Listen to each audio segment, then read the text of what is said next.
Atlantic City, where non-stop action is the name of the game. A city where every day visitors hedge their bets and hope to walk away a winner. But for 34 days in the fall of 2004, the stakes were higher in this city than they had ever been before. October 1st, 2004, 6 a.m. As the sun rose over Atlantic City, the engine that makes this city move was about to come to a grinding halt. Over 10,000 workers who less than a month earlier had voted to strike if necessary did just that. They walked off the job, leaving the casino industry and a majority of the properties in town scrambling to pull things together. For the members of Unite Here Local 54, October 1st, 2004 marked the beginning of an emotional roller coaster. From excitement and anticipation to uncertainty and apprehension. Would this walkout last days, weeks, or perhaps months? What many didn't realize at the time is that union leadership knew the enormity of what was at stake, and they had prepared for this day a full 2 years in advance. In October of 2002, Local 54 began a program of change. Local President Bob McDevitt knew that communication with members and organization in the ranks was key to winning a new acceptable contract. I knew in my heart that if we did not get the membership fully involved in this negotiation in a way that they never were before, that the industry could defeat this union if it came to a strike. The local knew that as the gaming casinos in Atlantic City, Detroit, Las Vegas, and Chicago consolidated ownership, it was in the best interest of Local 54 to join forces as one in order to successfully negotiate the upcoming contracts. As members from all gaming locations met in preparation for the upcoming contract talks, they felt a real sense of power.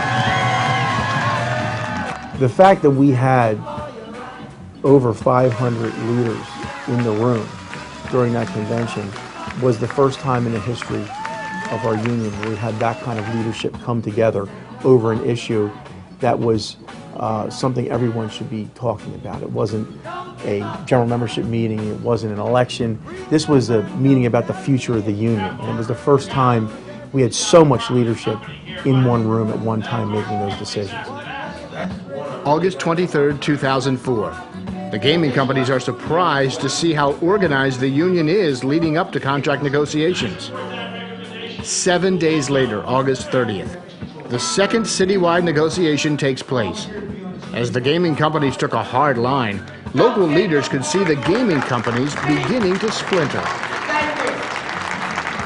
It was a surreal moment when a lot of people in the room could see that there was not agreement among the industry. It was clear by the way the presentation was given and by the body language and the reaction of the different properties that were being represented at that table. It was obvious to us that there was not an agreement on a lot of these issues at that time. With September on the doorstep and the annual Miss America pageant just days away, rumors began to spread that the union was poised to go out on strike, disrupt the pageant in full view of the national media, and turn up the heat on the gaming properties, forcing them to settle. September 9th. The pageant is days away, and in unprecedented numbers, over 10,000 workers vote overwhelmingly to strike if no agreement is reached. The word on the street is that workers will go off the job before the pageant leaves town. But that was not to be the case. Local 54 leadership had other plans. The Miss America contest was going to come and go, but if we were still out in the street afterwards, there was nothing else. It was over. So to focus on that, I thought, a lot of people outside of the union thought it was something that made sense. Internally, we knew that it would put in the minds of the average rank and file member that this is only going to be a 1 or 2 or 3 day strike, and we'll be back to work after the industry caves in because of Miss America.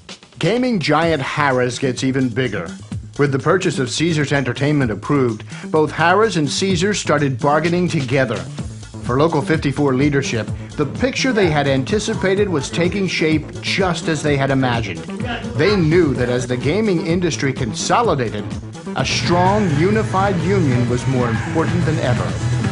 On September 15th, Local 54's contract with 11 Atlantic City casinos expires. Despite that, workers stayed on the job. The day that we presented the proposal to extend the contract past the Miss America pageant was one of the most difficult conversations I think this union has ever had, because many people were convinced that the Miss America pageant was the Achilles heel of the industry. And it was a tough day. We had a meeting in the morning, we had a meeting in the evening. It was a very difficult day for this membership, but it was also the most democratic day that this union ever had. Members spoke, they spoke freely, they spoke without worrying about being looked down upon, being blackballed. They spoke their heart, and in many ways it was the best day our union ever had. September 16th, 5:30 p.m. 7,000 Unite Here Local 54 members march in unison down the Atlantic City Boardwalk. If the company had any thoughts of a union with no backbone, those thoughts were now shattered. And Local 54 members were not alone. Fellow Unite Here members from across the Northeast and beyond joined in unison, sending a message of solidarity. Union rank and file was determined to show that they were in this for the long haul. It was the largest rally in the history of the labor movement in Atlantic City. Those people did not show up to that rally just to hoot and holler. They showed up because the very fundamental existence of their lifestyle and their standard of living was on the line. September 25th. The Tropicana is the target of a 24-hour picket line. The union had two challenges. One was Tropicana and their nasty disposition at the table, and the fact that they sold out the future of their workforce to subcontracted outlets in the quarter, which limited the ability for not just the Tropicana employees to have a future with the industry, but potentially could limit all the workers in our industry of having a future in the expanding food and beverage business. The second challenge was whether or not our membership would respond to a picket line and how they would respond to a picket line. And we decided to test Tropicana for 24 hours, to test them, their resolve, and to test the resolve of our membership. And I think our membership acquitted themselves very well. As September came to a close and the odds of a strike grew stronger, last-minute negotiations lead to an agreement with the three Trump properties. They agreed to a contract, and in the process avoid a strike at the 11th hour. They made a concerted effort to sit down with their workforce and figure out a way to make the subcontracting work, to make the health care work and all the other issues work by bringing their decision makers to the table. They were there during negotiations, and that's very different from the atmosphere that was prevalent throughout the rest of the negotiations, which was very vicious. It became increasingly clear as 7 gaming properties held out that the next morning would bring what was promised and what Local 54 knew it had to do. October 1st, 6 in the morning, for nearly 10,000 bartenders, cocktail servers, cooks, housekeepers, and other industry workers, this day would mark the beginning of a 34-day process that in the end would not only bring Unite Here Local 54 members closer together as a family, but send a powerful message nationwide. In addition to the 3 Trump properties, the Sands signed a Me Too agreement, and Borgata avoided a walkout because of their contract cycle. But for 7 other properties, the next 34 days would prove to be a test of wills and a struggle for survival. The big milestone in the first week was, on the 4th day, when the sun came up, that was the longest strike in the history of Local 54. And that was a psychological milestone that the members had to get past. So everything that we did, and by that I mean Unite Here leadership, the local union leadership, was geared towards getting the members past that first milestone. So that first week was all about the realization that this is not a one-day strike, this is not a 3-day strike, this is a major fight for our lives. With 1 week on the picket lines, Unite Here leadership was planning to ratchet things up a bit. They knew that for rank-and-file members, they had to give them the motivation to stay the course. And for the gaming properties, they needed to flex some muscle and keep the pressure on. October 8th, union members turned to civil disobedience. The location? On Atlantic Avenue at the base of the heavily traveled Atlantic City Expressway. This highly orchestrated rally accomplishes exactly what Local 54 had hoped. Massive media attention, traffic tie-ups, and close to 90 strikers and union leaders arrested and taken into custody. Anyone thinking of coming to Atlantic City to patronize the casinos would see on Philadelphia, New York, Baltimore, and other regional media outlets that this was not the place to visit. Not now. Stay out of Atlantic City. And getting together that day and being in the center of that crowd where we sat down and shut down the expressway is an experience I'll never forget. Kevin Klein, someone from Las Vegas, who was one of the people that helped run the strike, really said it best. He said the crowd was throbbing. It was almost like one organism, all there for the same reason. And when you're in the middle of that crowd, all the faces really didn't matter anymore. We were all part of the same fight. And getting arrested was the first time I was ever arrested for anything. I'm not saying I'm an angel, but it was, I would do it again. I'd do it 100 times if I had to. If the street corners of the city were the front lines, this was the nerve center of all the action. Unite Here Local 54 headquarters had now turned from a union hall to a food pantry, strike pay distribution center, a social service headquarters for strikers and their families needing assistance to make it through the strike, and a place to ask questions and, more importantly, get answers. There was a lot of times when I wanted to, speak my mind, maybe at the table or at another meeting, when I held back because I didn't think that would help the process. And this is all about the families that our membership have. And my family is one of those families. And I had as much at stake as did the staff here at Local 54 and the leadership. We all had the same thing at stake. So the balance was maintaining my consciousness that I was a rank-and-file member. Until now, the union had provided $200 a week to help members make it through the strike. But union leadership decided to do something rarely seen. In one sweeping announcement, striking workers were told they would see their strike pay increase to $300 each week.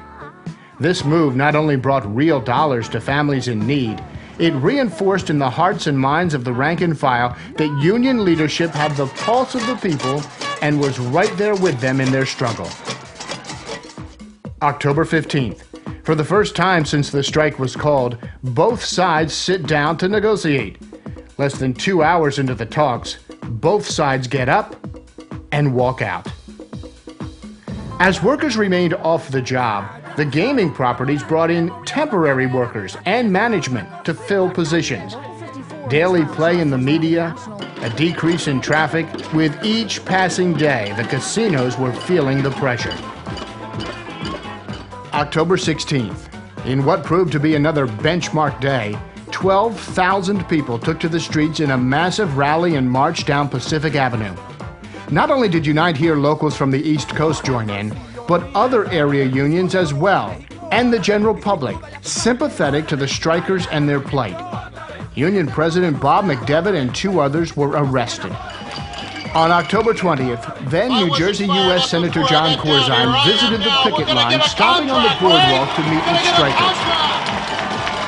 The next morning, as the Reverend Jackson met for breakfast with area church leaders and striking members, at the other end of town, a second round of negotiations was underway. This one would last only 6 hours. Local 54 Negotiating Committee rejected a proposal by the casino group. The terms and conditions were simply unacceptable. It was now 25 days since workers walked off the job, and the question in everyone's mind was, how long would this strike last? Well, by this point, the workers weren't just concerned about the duration of the strike. They were concerned about whether or not the industry was going to permanently replace them. They had put ads out in the newspaper blatantly saying that they were going to hire new workers. They went to the media to threaten these workers. And the most extraordinary thing that happened during that particular time was, in spite of all the threats of the industry, and in spite of the ads trumpeting permanent workers, permanent jobs, full-page ads, that those workers did not go back to work. That last-ditch effort of the industry did not have an effect on our picket line. Nearly 600 strikers left their picket lines in Atlantic City to travel to Trenton in the hopes that lawmakers would get the message that they meant business. Politicians heard that message loud and clear. Every single one of God's blessed children. God bless and thank you. By this time, Unite Here Local 54 leadership had already discussed any number of creative ways to not only keep the media attention strong, but to energize the strikers on the line. October 29th and 30th would see a more lighthearted approach to a serious mission. Union members donned costumes and carried caskets from the Atlantic City Expressway to Caesars. This Halloween would be one everyone would remember. It was a pretty late night when we came up with the whole thing with Halloween. Union leadership even decided to get the children of striking workers involved. They called it Kids Day on the picket line, offering candy, balloons, music, and even clowns to entertain. November 1st. Despite the clowns and fun of the past couple of days, the need to bring this strike to a close and reach an agreement was serious. By now, the company knew Local 54 was not about to back down, that members were in this for the long haul. Both sides met once again and came to an agreement. On November 3rd, members ratified the new contract and returned to work the following day. 95.7% yes. The 34-day struggle had come to an end, and Unite Here Local 54 had put together the best contract ever. Rank and file stood their ground, and now they would see the reward. And what they tried to do in this strike was crush the whole community. And so, no, I never regretted at any moment what we did or anything that we did during the course of that strike, because it was to protect the workers of Atlantic City, not just the union workers, but workers in general.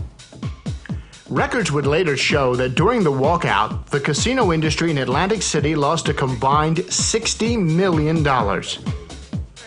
In holding our ground, Unite Here Local 54 showed the industry and each other a determination like none other. The membership would come to me afterwards and say, look, we're really, thank you for being there for us, and we're really glad that you're there leading. But they were the ones that were giving me the strength. It wasn't me giving them strength. I get emotional about it. I got more out of being on those lines with them than they got from me. It was their strength that made me strong. Not only did union members emerge from this struggle with a first-rate contract, but Local 54 is now a different union for having gone through this process. Members are knit together as never before, and Unite Here Local 54 members showed the company they are a force to never be taken for granted. I am very, very happy that we did stay strong. The employers thought that we were going to crumble and die. Local 54 is not going away. We're here to stay. We're here to prove our point. We won. We got the power. We are the union, and we're strong. You know, I don't know what's going to happen in 5 years from now, but I know one thing: we're much stronger union, and I think the casinos are going to realize that too. That this whole thing brought. I made a lot of friends on that line. I mean, I sort of miss the camaraderie we had, you know, being out there. It was for me, it was a positive experience, and I think it was for a lot of the people. At the end of the strike, you know, I was just totally full. My whole life was on the strike, and I was just 100% in it. And not only doing my 4 hours at the picket line, but after that, I was asking Mario what to do, what else can we do, can we bring more information, can we meet with people, can we go to other lines. Before we actually started the strike, some of the workers that were new, that hadn't completed the probation period, were a little scared on what's going to happen to them. And he said, don't worry about it, keep your faith in God and keep your faith in the union. We'll win and you will be fine. Just have your faith in both the parties. I was very proud of Local 54. I was proud of how, we encouraged one another and how we went on beyond whatever obstacles there were. That we decided this time that we were going to fight for what we felt was right. As I told my coworkers, you keep on fighting. I'm leaving. I'm 65 years old. I already retired, but you got to keep on fighting with your union, because if you let the companies win, they'll step all over you. You will be nothing without the union. I talked to a lot of union members on the line, people that aren't in Local 54, that would come up and down the boardwalk and stop just because an old timer wanted to say how he was in union for years. Not one of them said that they got paid being out on strike. I just did not know that I worked with a lot of different cultured people behind the scenes that we don't see, that were really the strength of us. It was worth every minute of being out there on that picket line. Every minute. And if it had to be longer, then it would have had to be longer. A victory like the one achieved in October of 2004 can't happen without the help of an international union for a local like ours. They gave us all the logistical and strategic support that we needed to make this victory happen.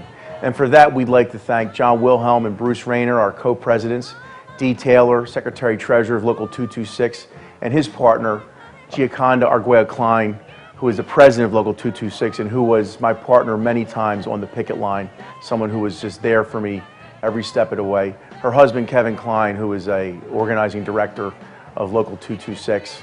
Chris Magoulas, who led the strategic campaign and owned the media. And Mark Fleischman from the Unite side, who whenever we needed something special, he was able to pick up the phone and get that delivered to us, including coffins during our Halloween campaign. A local union like ours doesn't take on multinational corporations every day. And when you do, you have to have massive help. And there are so many people who came from all different places around the country to give us help. Too numerous for us to thank and name. We thank you all for your support. It was without a doubt what got us through this difficult yet successful fight that we had with the industry. Most importantly, we need to thank the brothers and sisters of Local 54 for standing tall during that strike and standing up to these corporations and preserving the community in Atlantic City in this contract. The sacrifices you made and the fight that you undertook has helped thousands of members around the country because of your leadership. We thank you all.